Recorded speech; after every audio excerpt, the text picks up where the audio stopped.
اب آپ اس مبارک سلسلے کا 5واں سماعت فرمائیں۔ اللهم صل على سيدنا محمد النبي الأمي الهاشمي وعلى آله وأصحابه نجوم الهدى. أما بعد فقد قال الله تبارك وتعالى في القرآن المجيد والفرقان الحميد. أعوذ بالله من الشيطان الرجيم. بسم الله الرحمن الرحيم. وقرن في بيوتكن ولا تبرجن تبرج الجاهلية الأولى وأقمنا الصلاة وآتينا الزكاة وأطعنا الله ورسوله إنما يريد الله ليذهب عنكم الرجس أهل البيت إنما يريد الله ليذهب عنكم الرجس أهل البيت ويطهركم تطهيرا. واذكرن ما يتلى في بيوتكن من آيات الله والحكمة إن الله كان لطيفا خبيرا.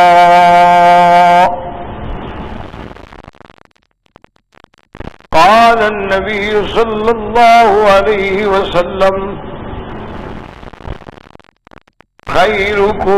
خيركم لأهله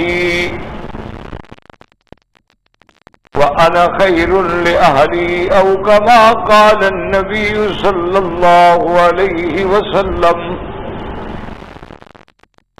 صدق الله العلي العظيم وصدق رسوله النبي الكريم ونحن على ذلك لمن الشاهدين ومن الشاكرين والحمد لله رب العالمين. برادران اسلام،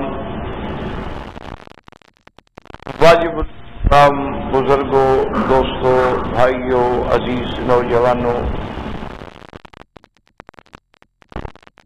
الحمدللہ آپ کی اس مسجد مبارک میں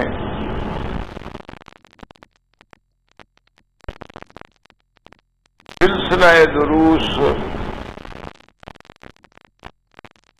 شان امہات المؤمنین کے بارے میں، ازواج رسول صلی اللہ علیہ وسلم کے بارے میں ہم نے کچھ باتیں عرض کی تھیں کہ اللہ تبارک و تعالی نے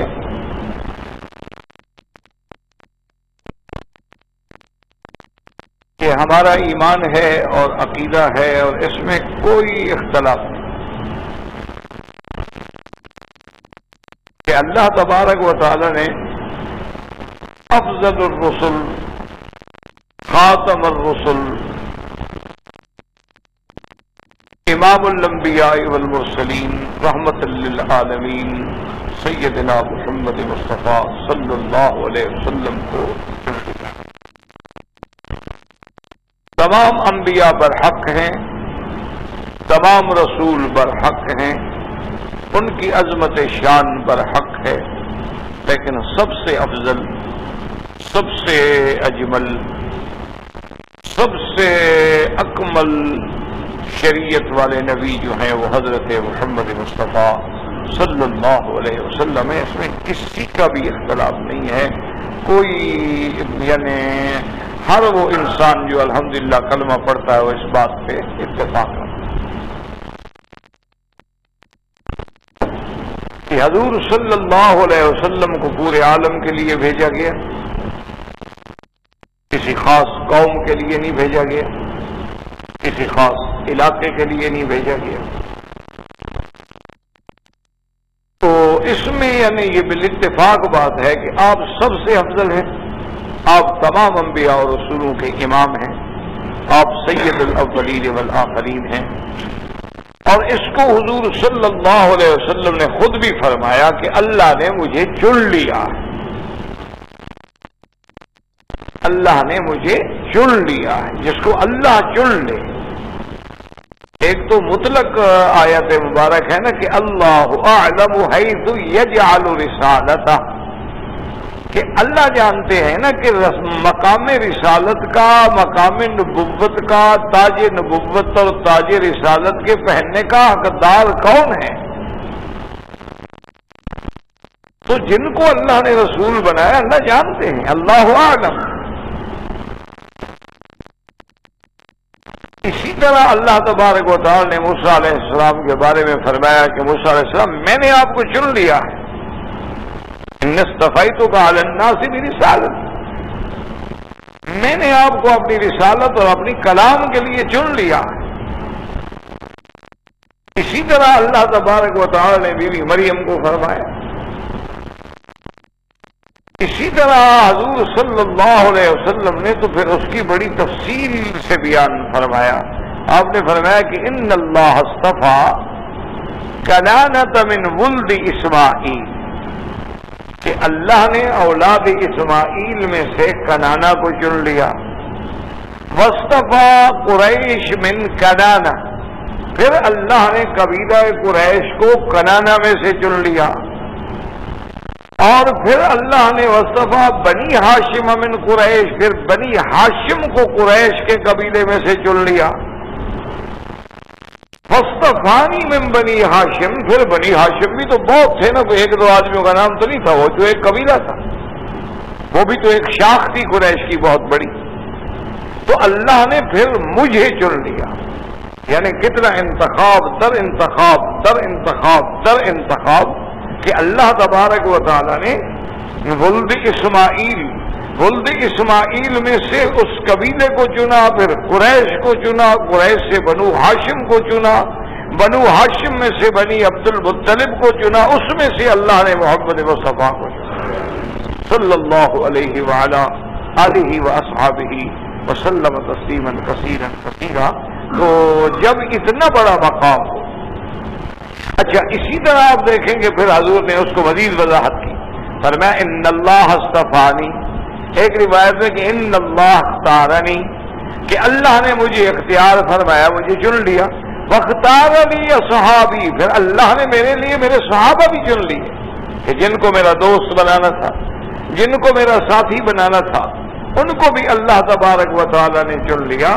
فجعلہم انصاری و اصحاری، پھر ان صحابہ میں سے اللہ نے میرے معاون پیدا کیے، میرے مددگار پیدا کیے، ان میں میرے رشتہ دار پیدا کیے، کہ پھر میرے ان کے ساتھ رشتے ہوئے، میرے ان کے ساتھ تعلقات ہوئے، قرابت داری ہوئی۔ کسی سے حضور صلی اللہ علیہ وسلم نے بیٹیاں لی ہیں، کن کو آپ نے بیٹیاں دی ہیں۔ تو یہ سارا انتخاب جو ہے انتخاب الہی ہے، یہ سارا چناؤ جو ہے چناؤ الہی ہے۔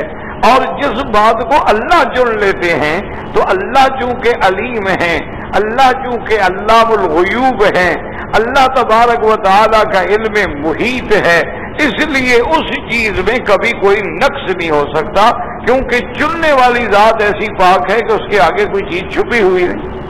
دیکھنا بڑے سے بڑا آدمی پڑھا لکھا ہو، لیکن اس کو پتہ نہیں کہ یہ چیز 2 سال کے بعد کیسے چلے گی، 3 سال کے بعد اس کا کیا حال ہوگا، کیونکہ وہ بیچارہ غیب تو جانتا نہیں، وہ تو حاضر کو دیکھے۔ اچھا حاضر کے دیکھنے میں بھی کئی غلطیاں کر جائے گا، انسان ہے، لیکن اللہ تو جانتے ہیں نا کہ یہ کل کیا ہوگا، مستقبل کیا ہوگا، ماضی کیا تھا، حال کیا ہے، اس کے سامنے تو سارے زمانے برابر ہیں، اس کے آگے تو کوئی چیز چھپی ہوئی ہے نہیں۔ تو اسی لیے اللہ نے پھر ازواج مطہرات امہات المؤمنین نساء النبی جو ہیں، اللہ نے ان کو بھی محمد مصطفیٰ کے لیے چن لیا۔ اللہ تبارک و تعالی نے ان کو بھی اتنا عظمت عطا فرمائی کہ سارے قرآن مبارک میں لفظ زوج کا اطلاق بھی ان پہ آیا، اور لفظ نساء النبی کا اطلاق بھی ان پہ آیا۔ یا نساء النبی، کہیں فرمایا کل ازواج کا، کہیں فرمایا کل ازواجک و بناتک، تو لفظ زوج جو ہے اس میں تماثل اور تشاکل جو ہے وہ اہل علم سمجھتے ہیں، ورنہ لفظ ہر جگہ اللہ نے قرآن میں امرأہ کا استعمال فرمایا ہے، تو یہ شان ازواج محمد مصطفیٰ تھی، اسی پہ ہم بات کر رہے تھے، اور آیت تطہیر پر ہمارا درس۔ اللہ نے حکم دیا پیغمبر کی بیویوں کو کہ وقرن فی بیوتکن، لیکن ایک بات ہمیشہ یاد رکھیں کہ اسلوب قرآن ایسا ہے کہ اگر قرآن پاک کا حکم جو ہے وہ ایک خاص واقعے میں نازل ہو، یعنی ایک حادثہ پیش آیا، ایک واقعہ پیش آیا، لیکن وہ قانون پھر قیامت تک کے لیے بن جاتا ہے، جیسے مسئلہ زہار ہے، ایک صحابی کو واقعہ پیش آیا تو قرآن نازل ہوا، اسی طرح ابھی لبابہ کا واقعہ پیش آیا، اسی طرح اصحاب ثلاثہ جو تھے جب تبوک کی جنگ میں پیچھے رہ گئے اور لیٹ ہو گئے، غفلت ہو گئی، تساہل ہو گیا، حضور صلی اللہ علیہ وسلم نے ان سے مقاطعہ فرما لیا، پھر اللہ نے قرآن نازل فرمایا، تو وہ اترا تو ان 3 صحابہ کے بارے میں تھا، لیکن حکم قیامت تک کے لیے۔ اسی لیے ہمیشہ یاد رکھیں، اس کو علماء اپنی اصطلاح میں کہتے ہیں کہ العبرۃ بعموم اللفظ لا بخصوص السبب، کہ عبرت جو ہے وہ عموم الفاظ سے ہو۔ اب اللہ فرماتے ہیں یا ایھا الذین آمنوا، تو حضور کے زمانے میں تو آمنوا صحابہ تھے اور تو کوئی تھا ہی نہیں، لیکن حکم جو ہے وہ قیامت تک ایمان لانے والوں کو شامل ہو۔ اسی لیے اللہ تبارک و تعالی نے جہاں جہاں بھی احکام نازل فرمائے ہیں، تو اس لیے ہمیشہ یاد رکھیں کہ اللہ نے حضور کی بیویوں کو حکم دیا کہ اپنے گھروں کے اندر استقرار پکڑیں، اپنے گھروں سے بغیر ضرورت کے نہ نکلیں، اور اگر اپنے گھروں سے نکلیں تو تبرج جاہلیت سے بچیں۔ بظاہر یہ خطاب حضور کی بیویوں کو ہے، لیکن یہ خطاب جو ہے عام ہے قیامت تک ہر مسلمان عورت کے لیے، کہ جب اللہ کے نبی کی بیویاں جو پاک ہیں، گھرانہ پاک ہے، وہ شہر پاک ہے، وہ زمانہ پاک ہے، وہ اللہ کا پیغمبر پاک ہے، جب اتنی طہارت کے باوجود اللہ فرماتا ہے کہ گھر سے باہر نہ نکلیں، تو کسی اور کو بلا ضرورت گھر سے باہر نکلنے کی اجازت کیسے ہو سکتی ہے کہ وہ سیر کے لیے جائیں، وہ تفریح کے لیے جائیں، اور وہ شاپنگ کے لیے نکلیں، وہ بیچ پہ جائیں، وہ بلا وجہ بازاروں میں پھریں، وہ کلبوں کی جا کے ممبر بنے، وہ سوشل ورک کے نام پہ جا کے نعوذ باللہ باہر پھرتی رہے۔ اسلام ان باتوں کی اجازت نہیں دیتا، اور باقی یہ کہنا یہ ایک بڑی جہالت ہوتی ہے، بڑی یعنی اللہ کے دین سے دوری کا نتیجہ ہوتا ہے کہ دیکھیں جی، جب ہم عورت کو آزادی نہیں دیں گے، جب ہم عورت کو مرد کے برابر نہیں لائیں گے، جب عورت میدان میں آ کے کام نہیں کرے گی تو ترقی کیسے ہوگی؟ یہ محض الزامات ہیں، یہ محض الزامات ہیں جن کے اندر کوئی حقیقت نہیں ہے۔ آپ اسلام کا دور، سنہری دور دیکھ لیں، حضور صلی اللہ علیہ وسلم کا دور دیکھ لیں، سیدنا صدیق، سیدنا فاروق، سیدنا عثمان، سیدنا علی، سیدنا حسن رضوان اللہ علیہم اجمعین، کہ ان کے دور میں اسلام جو تھا ماشاءاللہ مدینہ منورہ سے چل کے چین تک پہنچ گیا، اسپانیہ تک پہنچ گیا، 80 لاکھ مربع میل پہ پرچم لہرا گیا، تو اس میں کون سی عورتیں تھیں جی؟ کون سی عورتیں آزادی تھی اور کون سی عورتیں برابر کا کام کرتی تھیں؟ اس لیے ترقی ہو گئی۔ یہ تو بہت یعنی توہمات ہیں اور شبہات ہیں، محض وساوس ہیں ہمیں دین سے دور کرنے کے لیے، اور کبھی یہ کہہ دیتے ہیں کہ دیکھو جی یہ تو حضور کی بیویوں کے لیے حکم تھا، بھئی ہماری بیٹیاں، ہماری بہنیں حضور صلی اللہ علیہ وسلم کے ازواج کی شان کا مقابلہ کر سکتی ہیں، تو اس کا مطلب یہ ہوا کہ پھر نماز کا حکم بھی ان کے لیے تھا۔ ہماری نماز جب ان جیسی نہیں ہو سکتی تو ہم نماز بھی نہ پڑھیں، کیونکہ اقمنا الصلاۃ وآتینا الزکوٰۃ، یہ سارا حکم تو اسی آیت میں کھڑا ہے۔ پھر اس کا مطلب ہے کہ نماز پڑھنے کا حکم بھی صرف حضور کی بیویوں کو تھا، زکوٰۃ دینے کا حکم بھی پھر حضور کی بیویوں کو تھا۔ تو یہ محض ایک ایسی منطق ہے جس کا عقل سے یا حقیقت سے کوئی تعلق نہیں۔ اچھا، اسی طرح ہمارے جو آزادی پسند لوگ ہیں، جن کو آج کل آزادی نسواں پر بڑا زبردست شوق ہے، کہ اللہ تبارک و تعالی رحم فرمائے. بہرحال اس میں آزادی تو رہی ہے، نسواں باقی نہیں رہا، باقی سب کچھ رہا ہے. اللہ کا شکر ہے، آزادی تو ہے لیکن نسواں نہیں رہا، کیونکہ نسواں ہوتا تو پھر پتہ نہیں آزادی نہ ہوتی. تو بہرحال گزارش یہ ہے کہ ان کا ایک سب سے بڑا اعتراض یہ ہوتا ہے، وہ کہتے ہیں دیکھو جی اگر آزادی نہ ہوتی یا عورت کو فوج میں آنے کی اجازت نہ ہوتی، پولیس میں آنے کی اجازت نہ ہوتی، پائلٹ بننے کی اجازت نہ ہوتی، ہمارے مردوں کے برابر آنے کی، تو پھر بی بی عائشہ کیوں میدان میں نکلی؟ بی بی عائشہ تو خود میدان میں نکلی ہیں، وہ امہات المومنین ہیں. انہوں نے حضرت علی رضی اللہ تعالی عنہ کے مقابلے پہ جنگ لڑی. تو اگر بی بی عائشہ میدان میں آ سکتی ہیں، جنگ لڑ سکتی ہیں، خلیفہ راشد کا مقابلہ کر سکتی ہیں، تو پھر ہمارے دور کی عورتیں بھی کر سکتی ہیں.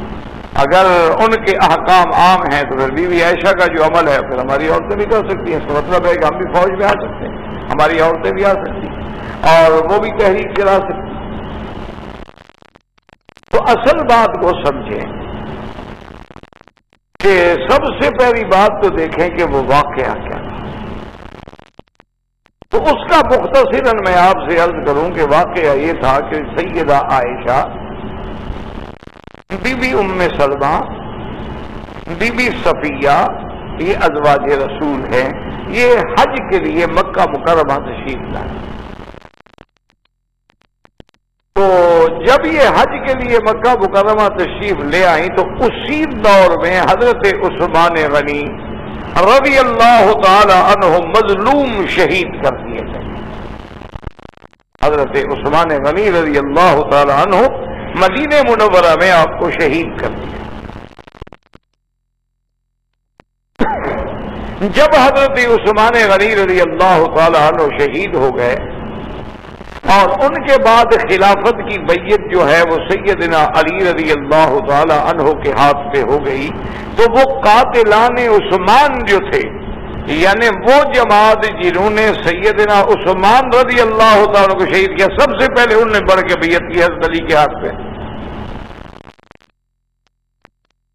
حضرت علی رضی اللہ تعالی عنہ کے ہاتھ پہ بیعت ہو گئی. اور اسی دور میں ان لوگوں کو حضرت عثمان کے قتل کے خلاف روکنے والوں میں حضرت علی بھی تھے، حضرت طلحہ بھی تھے، حضرت زبیر بھی تھے، نعمان ابن بشیر بھی تھے، کعب ابن عجرہ بھی تھے. یہ وہ لوگ تھے جو ان کو روکتے رہے کہ خدا کا خوف کرو، خلیفہ وقت کو بلا وجہ مظلوم شہید کر رہے ہو. اگر تمہیں کوئی غلط فہمی ہو گئی ہے تو اس کا اشارہ کرو. لیکن انہوں نے نہ سنا، چونکہ وہ تو عبداللہ ابن سبا کی تحریک کے شکار ہو چکے تھے، یہودیت کے جال میں پھنس چکے تھے. اور یہودیت کا جال اتنا خطرناک ہوتا ہے کہ اس سے نکلنا پھر ہر آدمی کے بس کی بات نہیں ہوتی. تو بہرحال یہ ہوا کہ جب حضرت عثمان شہید ہو گئے، بی بی عائشہ، ام سلمہ، بی بی صفیہ مکے میں تھی. ان کو مکے میں خبر پہنچی کہ حضرت عثمان شہید ہو گئے. اسی دور میں حضرت طلحہ، حضرت زبیر، ان کو بھی خطرہ ہو گیا کہ کہیں قاتلان عثمان ہمیں بھی شہید نہ کر دیں. تو یہ حضرات جو تھے، حضرت طلحہ، حضرت زبیر، حضرت نعمان ابن بشیر، کعب ابن عجرہ، یہ وہاں سے چلے اور مکہ آ گئے. مکہ پہنچنے کے بعد انہوں نے بی بی عائشہ سے ملاقات کی اور نے کہا کہ حالات بہت خراب ہو گئے. حضرت عثمان داماد محمد مصطفیٰ، حضرت عثمان غنی، حضرت عثمان ذکر الرین، حضرت عثمان باحیا جس سے اللہ کے فرشتے حیا کرتے ہوں، اور جس کے بارے میں رحمت دو عالم یہ فرمائیں کہ ما ضر عثمان ما عمل بعد اليوم، کہ عثمان آج کے بعد تم جو بھی کرو اللہ نے تیری جنت کا فیصلہ کر دیا. تو حضرت عثمان کو پیاسا گھر میں شہید کر دیا گیا اور حضرت علی رضی اللہ تعالی عنہ کی بیعت ہو گئی ہے. لیکن بیعت کرنے والوں میں سب سے آگے وہ لوگ ہیں جو قاتلین عثمان ہیں، اور ہم نے حضرت علی سے مطالبہ کیا کہ ان سے قصاص لیا جائے. حضرت علی خاموش ہیں. بی بی عائشہ کو انتہا صدمہ ہوا.